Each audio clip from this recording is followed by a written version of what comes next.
Well, we're going to talk about Zentangles in our doodling segment today. And Julie Fei-Fan Balzer joins us from Sakura. And Julie, okay, what is Zentangles? Well, Zentangling is basically the idea that you're going to take a Zen moment or a moment of relaxation and centering for yourself and mix it with doodling or tangling.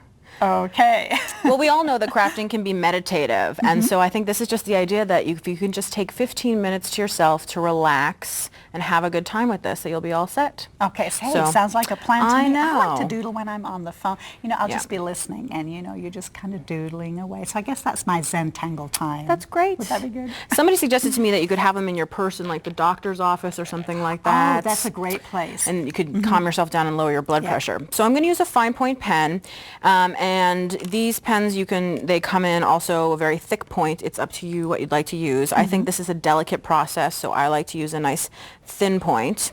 And then basically you're going to draw a dot in each corner. So far easy, right? And then you're just going to connect the dots. Oh, and I love it that I don't need a ruler. Oh yeah, you don't need a ruler. The messier the better. You can see my lines are completely wavy. Okay. Then I'm going to draw my tangle part. And the tangle can just be a loop. It can be a swirl, whatever you want. I have a tangle.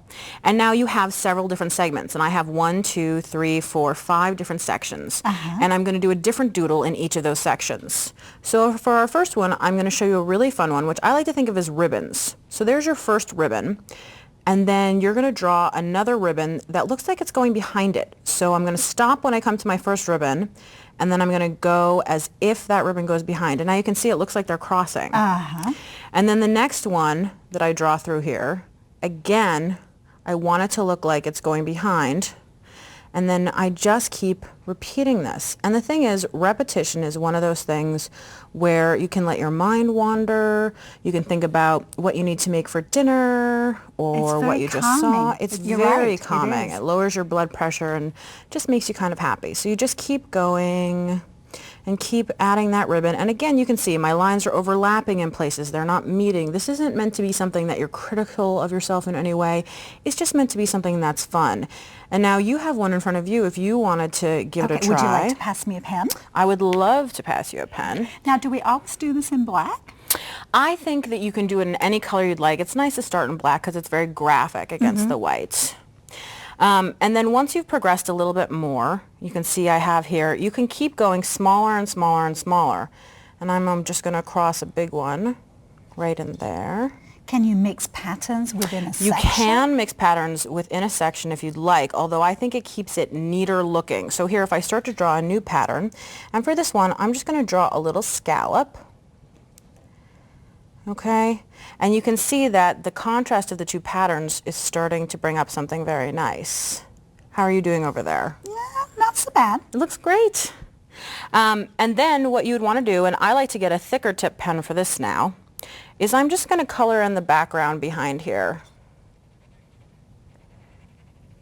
And you can see again, you're just zenning out, and I'm literally just scratching. It's not a neat thing. And I really can complete an entire one of these in about 15 minutes. It's relaxing. kind of like a pen and ink quilt. It is exactly. That's a great way of putting it. Crazy patchwork quilt, I guess, is what I'm thinking. There you go. How's your list looking? Not so bad. You know what I'm wondering? You know how people do handwriting analysis? I wonder if people do doodle analysis. I'm afraid what they would say about me if they looked one of those insane people.